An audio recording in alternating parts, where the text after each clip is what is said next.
Dear students, ये जो question है, give the important properties of electromagnetic waves, ये लास्ट 3 इयर्स से लगातार जेके बोर्ड में आ रहा है। पिछले 3 सालों से यही क्वेश्चन 3 नंबर का इस चैप्टर में आ रहा है। 3 नंबर है इस चैप्टर के, 3 नंबर वाला क्वेश्चन यही पिछले 3 सालों से आ रहा है। पिछले 3 सालों में जिस बच्चे ने इस चैप्टर में यही क्वेश्चन पढ़ा, यही पेपर में आया। एक ही क्वेश्चन अगर पढ़ेगा तो ये इंपॉर्टेंट था, पिछले 3 सालों से लगातार आ रहा है। तो सबसे पहली प्रॉपर्टी, 5-6 प्रॉपर्टीज को हम डिस्कस करेंगे, 6-7 प्रॉपर्टीज को, कोई भी 5 याद रख लीजिए। इलेक्ट्रोमैग्नेटिक वेव्स जो है, first property, they does not require any material medium. Electromagnetic waves does not require any material medium for their propagation. Electromagnetic waves को कोई भी मीडियम की जरूरत नहीं पड़ती है चलने के लिए। They even travel in vacuum. पहली property. What is first property? Electromagnetic waves does not require any material medium for their propagation. इनको चलने के लिए किसी मटेरियल मीडियम की जरूरत नहीं है बेटा।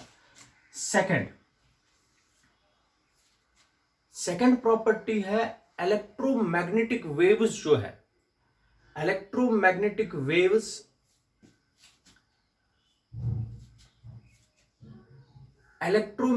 Waves are produced by accelerated charges. Electromagnetic waves are produced by accelerated charges only. कौन से चार्जेस इनको प्रोड्यूस कर सकते हैं? Accelerated charges.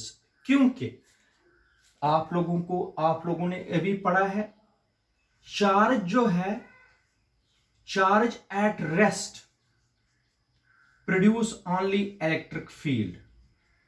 Charge in motion produce electric field और magnetic field.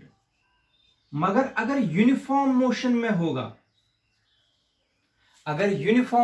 होगा, इलेक्ट्रिक फील्ड और मैग्नेटिक फील्ड प्रोड्यूस होंगे, लेकिन वो कांस्टेंट होंगे क्योंकि यूनिफॉर्म मोशन में चार्ज है। इसका मतलब चार्ज जब एक्सेलरेटेड चार्ज हो, उसका इलेक्ट्रिक फील्ड और मैग्नेटिक फील्ड चेंज होगा। अगर एक्सेलरेटेड नहीं हो, एक्सेलरेटेड का मतलब यहां स्पीड बढ़नी चाहिए, यहां स्पीड घटनी चाहिए। एक्सेलरेटेड हो तो इलेक्ट्रिक फील्ड और मैग्नेटिक फील्ड चेंज होगा। जब इलेक्ट्रिक फील्ड और मैग्नेटिक फील्ड चेंज होगा, तभी तो क्या बनती है? Electromagnetic wave. इसका मतलब हो गया, स्टेशनरी चार्ज प्रोड्यूस नहीं कर सकता इलेक्ट्रोमैग्नेटिक वेव, यूनिफॉर्म मोशन में चलने वाला चार्ज भी प्रोड्यूस नहीं कर सकता है। जब एक्सेलरेटेड चार्ज हो, which can produce electric field and magnetic field, मगर कौन सा इलेक्ट्रिक फील्ड एंड वेरिंग का मतलब चेंजिंग इलेक्ट्रिक फील्ड, तब बन सकती है इलेक्ट्रोमैग्नेटिक वेव। इसलिए हम कहते हैं electromagnetic waves are produced by accelerated charges only. Source क्या है इलेक्ट्रोमैग्नेटिक वेव्स का? एक्सेलरेटेड चार्जेस, याद रखना। This is second. Third is, जो इलेक्ट्रोमैग्नेटिक वेव है, the speed of electromagnetic wave is given by the relation c is equal to 1/रूट of mu not epsilon not. Mu है absolute permeability, epsilon not है absolute permittivity, और इसका value होता है 3 × 10⁸ metre पर सेकेंड। ठीक है बेटा। तो fourth, electromagnetic waves does not carry any charge. इन पर चार्ज नहीं होता इलेक्ट्रोमैग्नेटिक वेव्स पर।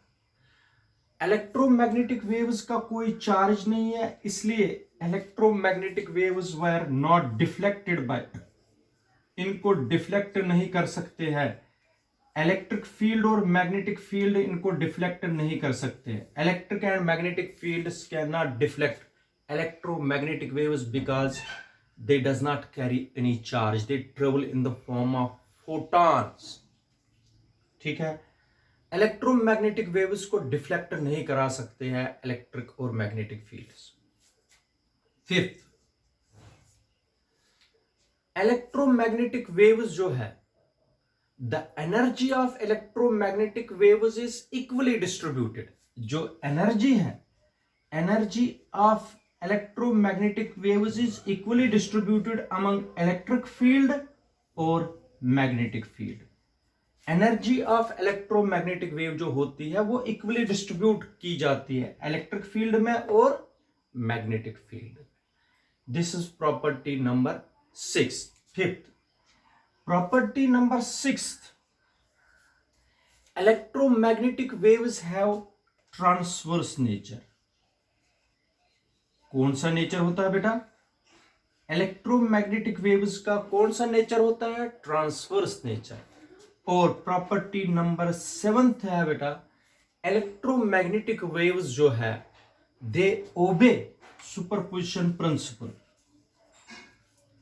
ये ओबे करते हैं सुपरपोजिशन प्रिंसिपल को।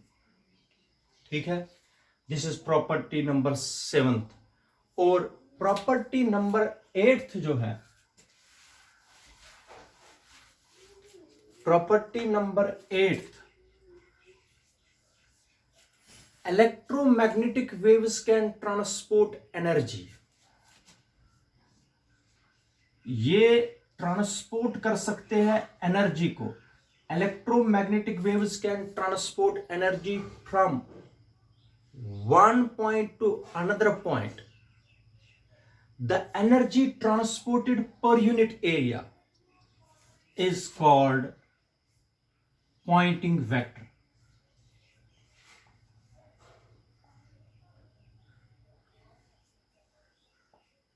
Pointing vector क्या बोलते हैं इसको बेटा? The energy transported per unit area is called pointing vector, and pointing vector is denoted by S vector. S vector is equal to 1 upon mu naught E vector cross B vector. मैं फिर से बताता हूं 8th property, electromagnetic waves can transport, ये energy carriers है, energy carry कर सकते हैं from one part two the other part. The energy transported per unit area is called Poynting vector, and it is denoted by S vector. S vector is equal to 1 upon mu naught E vector cross B vector. ये properties 8 properties मैंने आप लोगों को बताई है। 8 में से कोई भी 5 याद रख दीजिए और ये पेपर में क्वेश्चन आता है। ठीक है बेटा, ये है प्रॉपर्टीज ऑफ इलेक्ट्रोमैग्नेटिक वेव्स।